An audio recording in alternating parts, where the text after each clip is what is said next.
Happy weekend sa lahat mga kakolega, mga kabayan. Andito tayo sa Germany. Malapit na tayo sa Netherlands.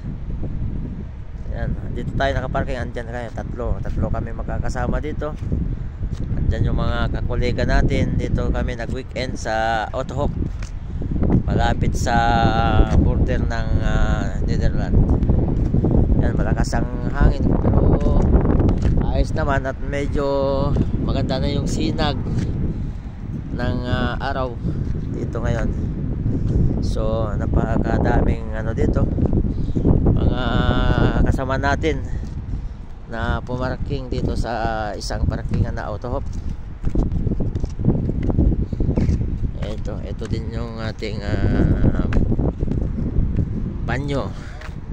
Ayan, yan ang isang maganda dito kasi may parang may privacy ka dito, may banyo ka talaga malinis, tsaka malawak yung parkingan dito. Ayan, napakadaming mga sasakyan dito.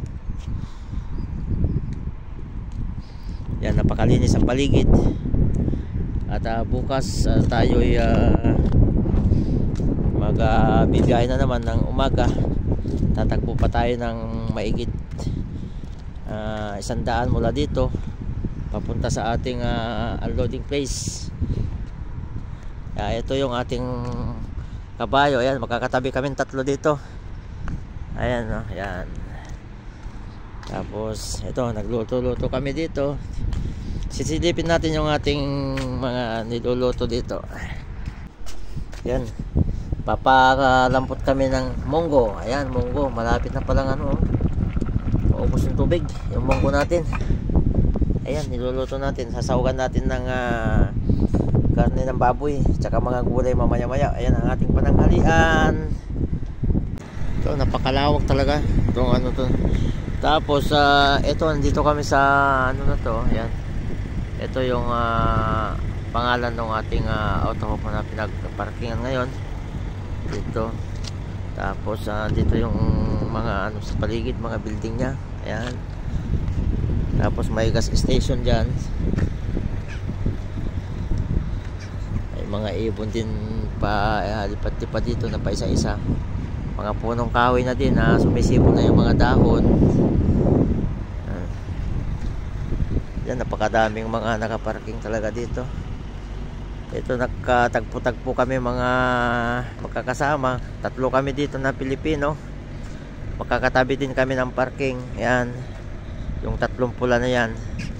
Yung pang-apat ay hindi namin kasama yan na na pula. Ayan, yan, bumababa na yung kasama natin, isang Pilipino kakolega. Yan si Mark. Yan, Pilipino yan. Napakalinis talaga ang paligid. Naiiba talaga dito kaysa yung mga parkingan na public parking sa labas. Kaya ito, safety na safety tayo dito kaysa sa labas. Kumbaga may privacy ka dito na napakalinis ang paligid, pati yung mga banyo, paliguan. Ayan, napakalinis. Kaya may bayad nga lang, kailangan talaga makontento ka sa linis, hindi ka maiirita. May din sila dito, may dyan sa loob may kainan din, may KFC din doon sa kabila nito. Kaya ikutin muna natin mga kabayan. Ito yung view ng paligid dito sa ating parking. Ayan, wala lang kasing dito, pamilihan o supermarket na malapit. Hindi katulad dun sa mga ibang Outhoek na talagang may mga supermarket na mabibilihan kasama sa mismong parking, katabi-tabi niya. Ito wala, nandito lang. Ayan yung KFC. Yan lang ang meron dito. Yan, KFC na yan. Tsaka sa restaurant dito sa loob. Yan, restaurant yan. Tsaka mga gasolinahan. Ayun lang nandito. So matatapos na naman nating weekend ngayon. Bukas ay Lunes. Tatakbo na naman tayo nyan. Bibiyahe na naman tayo dito sa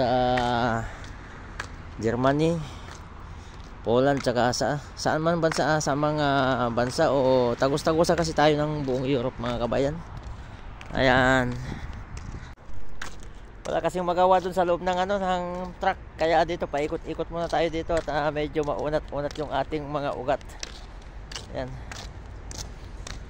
Ikot-ikot muna tayo. Ay, wala tayong ginagawa. At tapos lang natin nag-almusal. So ayun, nagpapalambot tayo ng ating pananghalian na munggo. At sasawagan natin mamaya ng mga gulay-gulay. At bukas, biyahe na naman. Di naman tayo makakain ng o makapagluto ng pangmatagalan na luto na naman kasi basta may makain na lang dyan, kain na lang ng konti. Kumbaga, hindi yung katulad nito na pag nakatambay, magagawa mo yung gusto mo na makapaghanda ka ng gusto. So, ingat po tayong lahat. Bye-bye.